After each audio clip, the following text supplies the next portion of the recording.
This is the MidTen red-green dot. And no, that's not a product description, that is the full name. In fact, the product description is MidTen 1 power 22x33 red-green dot sight 4 reticles reflex sight quick detach mount 20mm rail.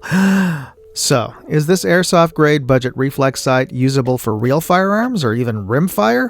Let's find out.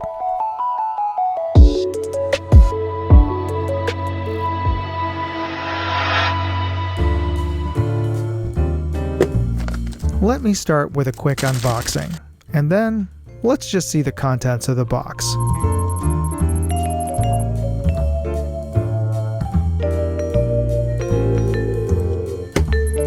This is the MidTen red-green dot. And I know that name is a bit generic and actually a little bit vague since this is a full-sized rifle reflex sight, which of course are red dots, but yeah, this is a full-sized reflex sight. Now, it's actually not too big. It is only about 4 inches long and about 2 inches wide, not including the quick detach arm, and about 2.5 inches or a little less than that tall. It's about the size of an EOTech.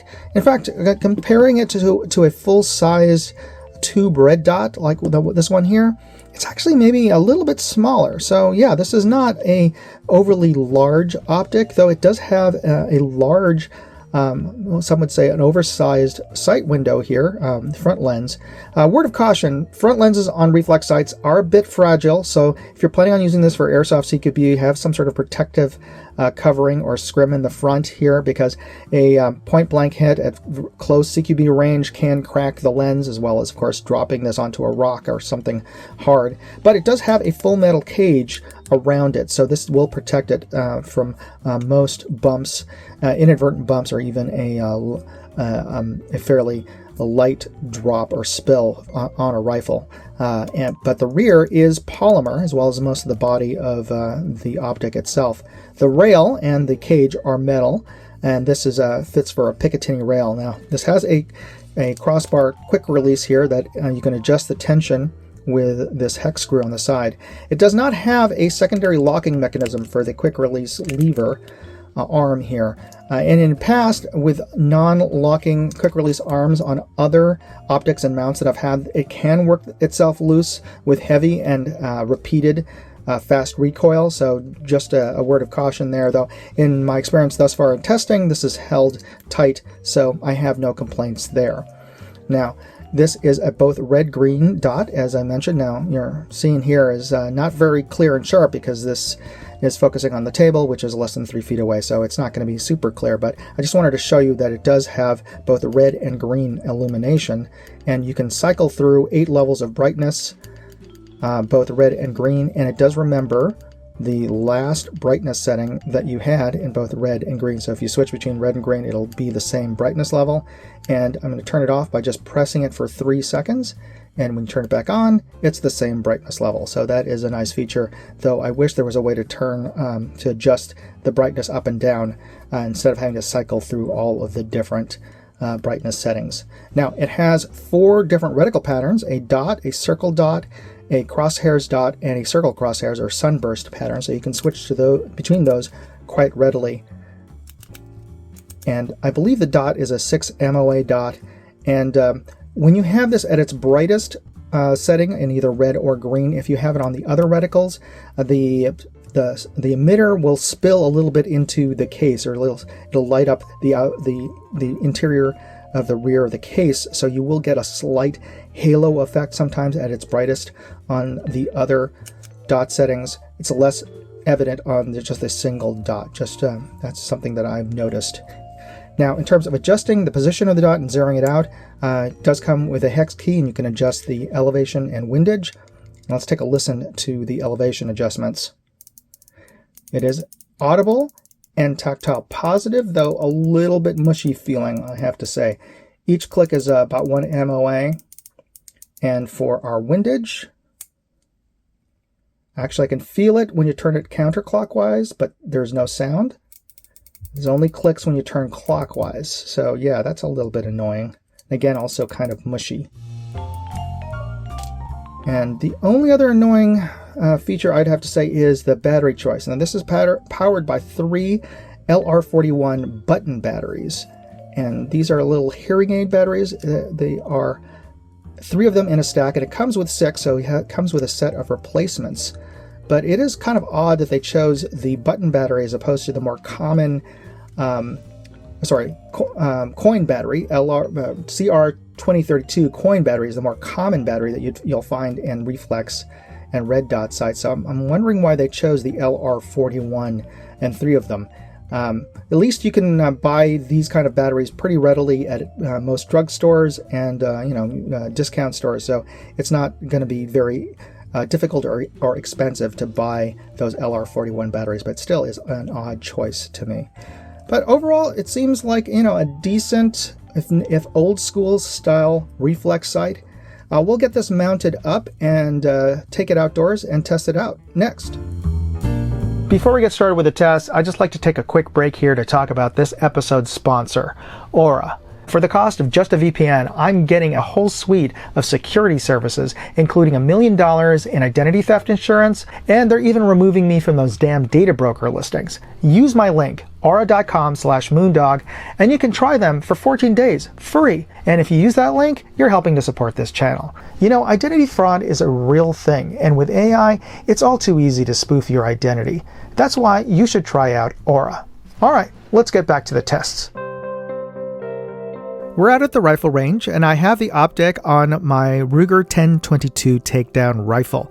Now, this optic was originally designed for AR-style rifles with fixed iron sights, but since every rifle is different, and even ARs have different flip-up iron sights, so whether this optic co-witnesses to your rifle is kind of variable.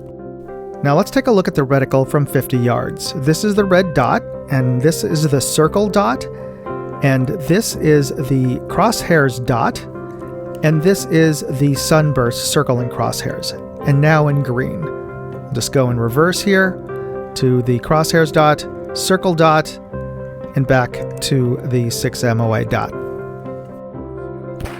I zeroed out the optic for 50 yards and ran through over 100 rounds of ammo during testing, and during that I experienced no flickering of the reticle, and the reticle held 0. Now, a 22 doesn't have a whole lot of recoil, but the fact that most people consider this to be an airsoft grade optic is a little surprising.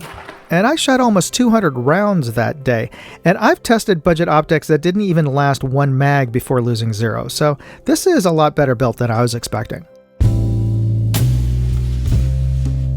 I'd like to thank MidTen for sending out their, they don't really have a snappy name for this particular product. I gotta say that despite that, it does work. It is a very affordable reflex sight that offers you a very large window for you to see your reticle. And it comes with 4 different reticles and 2 different color choices. Now, it holds 0, and as I'm mentioning, it has multiple reticles. Now, the multiple reticle part and the multiple color part usually is a negative perception-wise, but having actually 2 different colors is useful for setting off your reticle in different lighting conditions. And I've actually found having a changing reticle is useful depending on the target. Having a fine point dot is great for precision shooting, especially onto paper, but having the other, the circle dot, the crosshairs, and the sunburst is useful as holdover markings, as visual holdovers for long distance shots, or depending on the target. If I'm shooting in falling plates, having a circle dot is certainly easier to aim, faster to aim than just a dot. So yeah, for me, I found actual practical usages for it. So, but let me know in the comments if you think having a multiple reticle is useful or not, or if you think it's just a useless feature.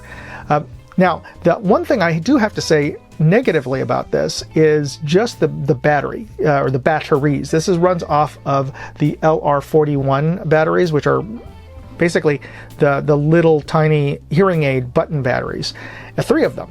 And one, that just means I have to stock another set of batteries, because most of all the other optics I have are either 2032 or 1625 or 1632 or somewhere thereabouts, but most of them are 2032 coin batteries. The fact that they run off of even smaller batteries means that I just have to get more batteries, and also the batteries are a little hard to put in.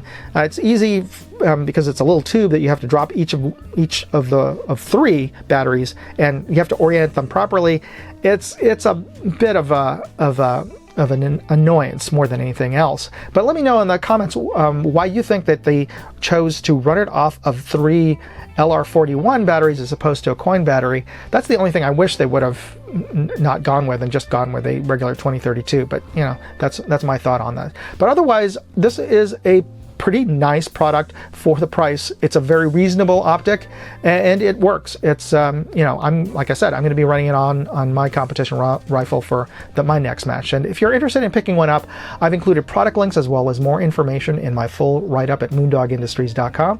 You'll find a link to that article in this video's description. And if you use those links, you help support this channel. And you can also help support this channel by simply hitting the like button, the subscribe button, and the notification bell buttons. They don't charge you to be a subscriber to my channel, so I appreciate you taking the time to press those buttons, and I appreciate you taking the time to watch this video. God bless. Moondog, out. Hey, I'd like to know what you thought of this video. Leave me a comment or chat with me on Facebook, Twitter, TikTok, MeWe, Instagram, or Locals. And if you want to see all of my videos, go to moondogindustries.com.